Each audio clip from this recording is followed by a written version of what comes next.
อจากใจที่ฉันกลัวเธอนั้นมาหลอกเพราะเธอนั้นบอกก็เคยเป็นคนที่รักแต่อีกสักพักแล้วเธอกลับไปในการกระทำทั้งหมดเท่านั้นไม่อยากจะหวังคำพูดอะไรคืออันที่จริงไม่มีฉันอยู่คำพูดฉันมันไม่ค่อยจะถูกเธอโกหกเธอลวงหลอกเธอบอกเธอทำเพื่อฉันทุกสิ่งเรื่องจริงไม่มีสักอย่างบางครั้งที่บอกไม่รักคนอื่นแล้วหันมาก่อนที่พอจะลืมเขาไปก่อนและทิ้งฉันเอาไว้ที่ตรงนี้สุดท้ายแล้วเธอไม่โกหกแต่ลืมบอกกันว่าไม่รักฉันโดนหลอกเธอบอกกันเธอใจร้ายสุดท้ายแล้วเป็นไงเธอทิ้งตัวฉันไปแต่อันที่จริงฉันไม่รักเธออยู่แล้วกับคำที่เธอมาลวงหลอกมาบอกกันทำให้รักยิ่งมองออกเธอหลอกกันเธอทำร้ายสุดท้ายต้องทำไงเมื่อคนคิดจะไปก็คงไม่รังฉันไม่รังเธออีกแล้ว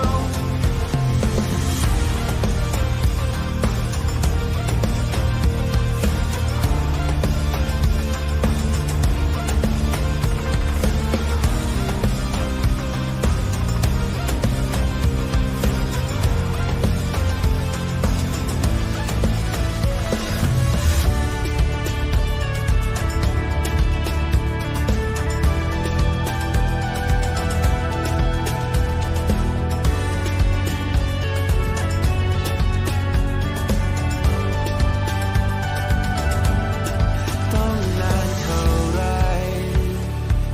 ที่เรื่องราวนี้มันถึงจะผ่านพ้นไปกินกาแฟในตอนสายภาพสุดท้ายที่เธอเดินจากไปเคยบอกเธอไว้ว่ายังไงว่าเธอต้องไม่ก็ไม่เป็นไรแต่พอเอาเขาทิ้งเป็นฉันที่ไม่ไปไหนภาวนาให้ฉันไม่ฝันถึงเธอให้เพียงรักที่ฟังไม่พูดถึงเธอทำได้เพียงปล่อยมาแต่สุดท้ายก็ยังคิดถึงเธอโอ้จะอยากจะทิ้งไม่ลืมใครคนหนึ่งในใจสักที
can't take away from me I can still hear you making that sound taking me down rolling on the ground you can pretend that it's for me but no oh baby I'm playing on you tonight find you down in your life just like animals animals like animals more maybe you think that you can hide I can smell your scent from mine just like animals animals like animals more baby I'm done telling no lie lie lie you can't deny nah nah nah that's beast inside side side side yeah yeah yeah no babe don't lie lie lie lie you can't deny nah nah nah that beast inside side side side yeah yeah yeah yo oh whoa oh oh whoa oh oh just like animals animals like animals just like animals animals like animals more baby I'm playing on you tonight find you down in your life just like animals animals like animals more maybe you think that you can hide I can smell your scent from mine just like animals animals like animals more baby I'm don't tell no lie lie lie lie you can't deny nah nah nah that is inside side side side yeah yeah yeah no baby lie lie lie lie you can't deny nah nah nah that is inside side side side yeah yeah yeah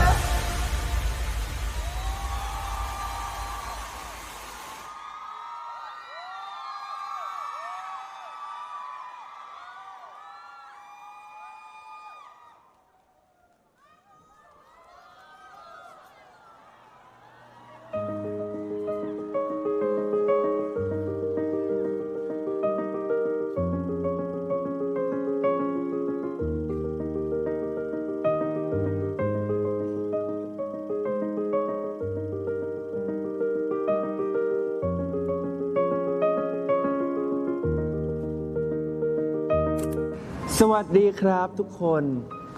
ยินดีต้อนรับทุกคนนะครับสู่งาน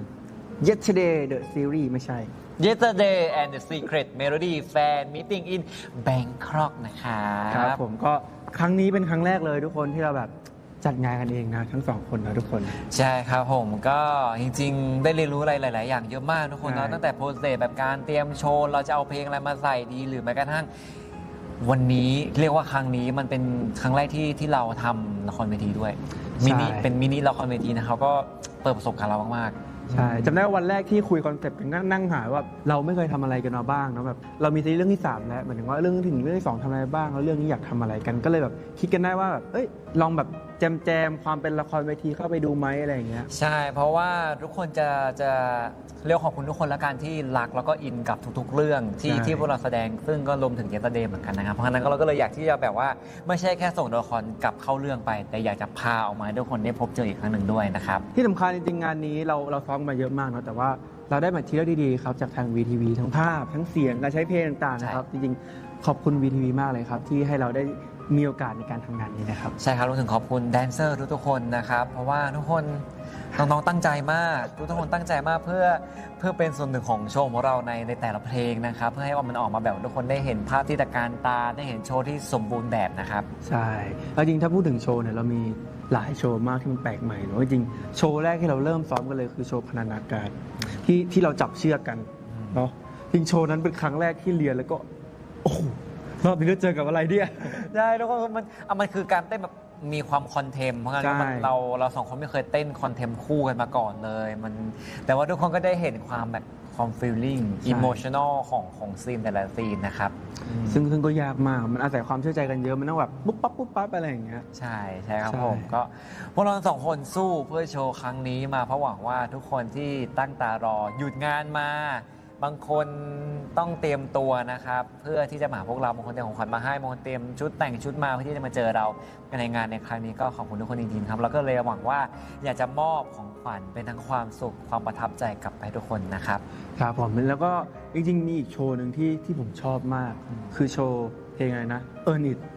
นิด on the long table ทุกคน ใช่ทุกคนมันคือมินิ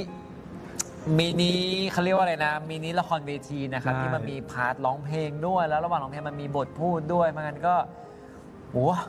มันแบบเนาะทุกคนจะได้เห็นเวียกับเควินออกมาโลดแล่นบนเวทีอีกครั้งหนึ่งครับ ใช่แล้วก็อยากบอกว่าจริงๆรอบนี้ต้องขอบคุณคุยคูเอา ครับ ด้วยความที่จริงๆซีรีส์แฟนมิตรซีรีส์ทุกเรื่องเนี่ยเราก็ผ่านมือคุยคูเอามาตลอดเนาะเหมือนครั้งนี้คุยคูเอาก็เหมือนรู้มือเราแล้วเหมือนว่ารู้ว่าฟอร์ดพีทต้องเป็นยังไงอย่างเนี้ย